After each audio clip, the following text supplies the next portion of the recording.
Assalamualaikum warahmatullahi wabarakatuh dan selamat sejahtera saya ucapkan kepada pensyarah saya Encik Azman bin Hassan. Jadi saya Muhammad Hafiz Fahmi akan membentangkan tugasan 2 iaitu pembentangan mengenai penulisan akademik saya yang bertajuk Pandemik Obesiti dalam kalangan pelajar sekolah rendah di Malaysia. Okey, baiklah. Sebelum kita pergi dengan lebih lanjut, saya ingin berkongsikan tentang apa itu definisi mengenai obesiti dan juga kanak-kanak. Okey, pertama kali obesiti. Secara ringkasnya, obesiti ini adalah satu situasi ataupun keadaan yang di mana seseorang individu itu mengalami keadaan berlebihan berat badan melebihi kadar ideal, dan ini boleh disebabkan oleh banyak faktor. Tapi bagi obesiti, antara dua faktor utama ataupun dua faktor yang paling biasa adalah kerana mengamalkan pengambilan makanan yang berlebihan, dan yang kedua adalah oleh kerana penlibatan aktiviti fizikal yang kurang ataupun kurang bersenam dan melakukan aktiviti fizikal. Okey, yang kedua, apakah yang dimaksudkan dengan kanak-kanak? Okay, menurut Jabatan Kebajikan Malaysia, kanak-kanak ini adalah individu yang berumur bawah 18 tahun. Okay, jika kita tengok tahap pendidikan sekolah rendah dan menengah di Malaysia ini bermula pada 7 tahun sehingga 12 tahun bagi sekolah rendah, dan diteruskan dengan umur 13 tahun sehingga 17 tahun bagi pendidikan tahap menengah. Jadi secara ringkasnya saya dapat simpulkan bahawa pelajar di Malaysia ini, pelajar sekolah rendah dan menengah ini adalah golongan kanak-kanak.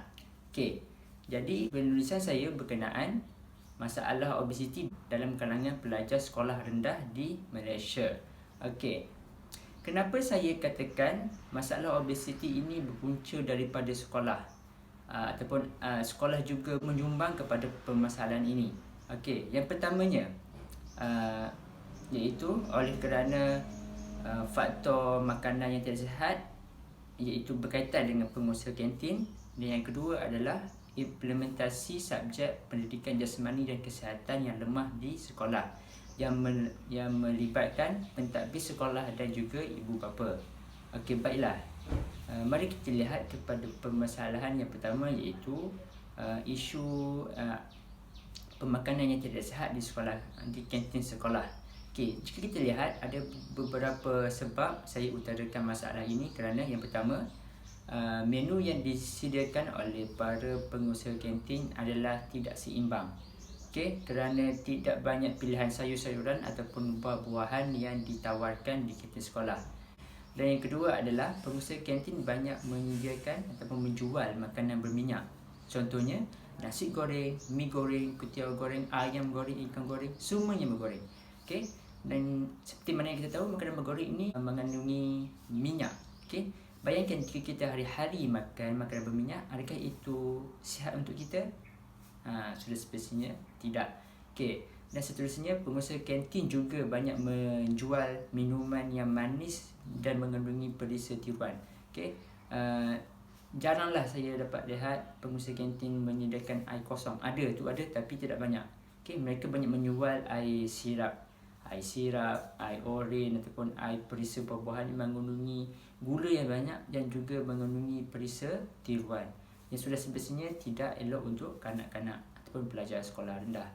Dan yang terakhir adalah pengusaha kantin juga banyak menyediakan makanan-makanan segera, okay, seperti nugget, sausage dan juga daging burger, patty burger itu. Okay, sebab diikutkan pengusaha kantin tidak dibenarkan untuk menjual makanan segera di kantin sekolah kerana mereka adalah makanan yang tidak sihat, terutamanya untuk kanak-kanak ataupun pelajar sekolah rendah. Tapi ada dalam kalangan mereka yang masih menjual makanan-makanan segera sebab mudah untuk disediakan, hanya perlu goreng saja dan sudah boleh dijual kepada pelajar. Okey, apakah implikasi masalah ini kepada masalah obesiti dalam kalangan pelajar? Okey, bayangkan jika kita sudah besarkan dan kita sudah didik pada pelajar ini untuk makan makanan berminyak, untuk tidak mengambil sayur-sayuran ataupun buah-buahan yang banyak, ataupun kita ajar mereka dari kecil supaya banyak minum minuman manis dan berperisa, dan akhir sekali kita ajar mereka untuk makan makanan segera. Okay, bayangkan jika mereka ke sekolah 5 hari seminggu, hari-hari mereka makan makanan berminyak, makanan segera, makanan ataupun makanan yang tidak seimbang. Okay?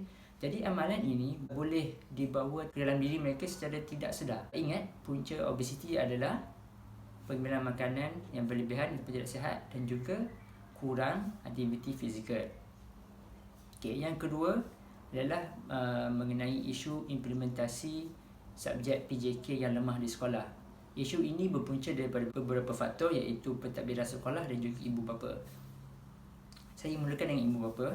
Okay, ada dalam kalangan ibu bapa yang memandang enteng ataupun memandang rendah terhadap kepentingan subjek bukan teras seperti PJK, seni, muzik dan sebagainya, kerana mereka lebih mengutamakan subjek teras, terutama subjek yang akan diuji dalam peperiksaan besar seperti UPSR. Jadi ini sudah semestinya akan membuatkan para pentadbir sekolah ada yang terpaksa menuruti kehendak ibu bapa kerana mereka didesak oleh ibu bapa sehingga subjek-subjek bukan teras ini dibuang daripada jadual para pelajar. Okay? Sebab subjek PJK ini bukan sahaja mengenai kemahiran fizikal ataupun aktiviti fizikal, bersukan, bermain bola sepak, berlari, bukan. Sebab subjek PJK juga ada menerapkan mengenai nilai-nilai murni seperti amalan gaya hidup sihat, okay? Dan juga ada kesedaran, mengajar kesedaran mengenai kepentingan gaya hidup sihat serta bahayanya pengambilan bahan-bahan terlarang. Jadi subjek PJK juga haruslah diterapkan dan diajar mengikut silibus yang sudah ditetapkan. Okay. Dan seterusnya, ada sekolah yang mengalami masalah infrastruktur dan alatan sukan yang sudah lama dan tidak selamat untuk digunakan lagi.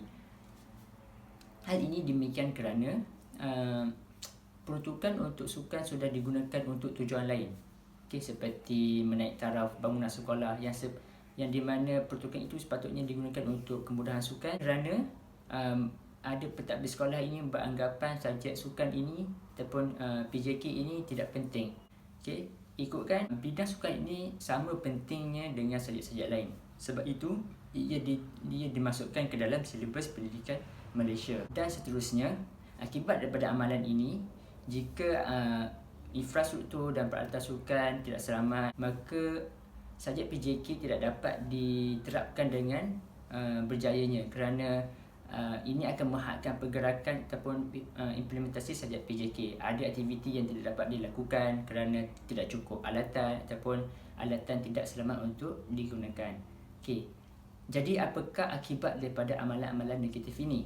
Okay. Antara akibat utamanya adalah subjek PJK tidak dapat diterapkan dengan berjayanya di sekolah, sehingga hasil pembelajaran bagi subjek ini tidak dapat dicapai oleh kanak-kanak ataupun pelajar sekolah rendah.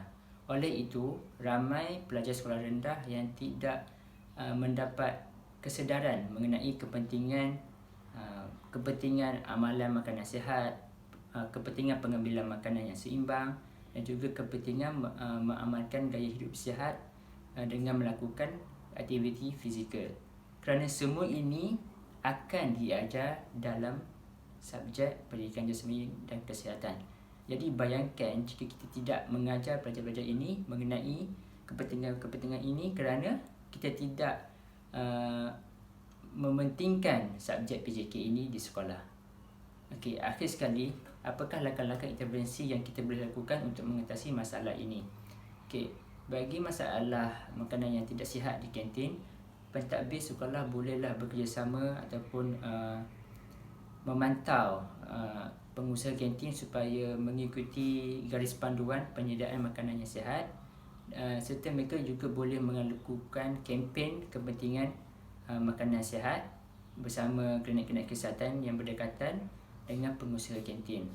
Selain itu, ibu bapa juga boleh mengambil inisiatif untuk menyediakan bekal makanan kepada anak-anak mereka supaya mereka tahu makanan yang mereka sediakan ini adalah sihat dan seimbang. Dan seterusnya adalah mengenai faktor implementasi subjek PJK yang lemah di sekolah. Untuk mengatasi masalah ini, para pentadbir sepatutnya bertindak dengan lebih tegas dengan mengimplementasikan subjek PJK ini mengikut jadual yang sudah ditetapkan oleh Kementerian Pendidikan Malaysia. Okay?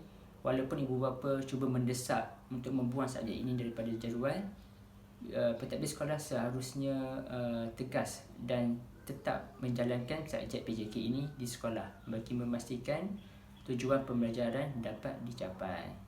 Dan akhir sekali, pihak pentadbir sekolah juga sepatutnya menggunakan peruntukan ataupun wang yang disediakan untuk sukan ini dengan sebaiknya. Okay, mereka seharusnya menggunakan wang ini untuk membeli peralatan baru, menaik taraf infrastruktur sukan di sekolah dengan harapan agar subjek PJK dapat diterapkan dengan jayanya di sekolah rendah. Dan saya rasa itu saja daripada saya.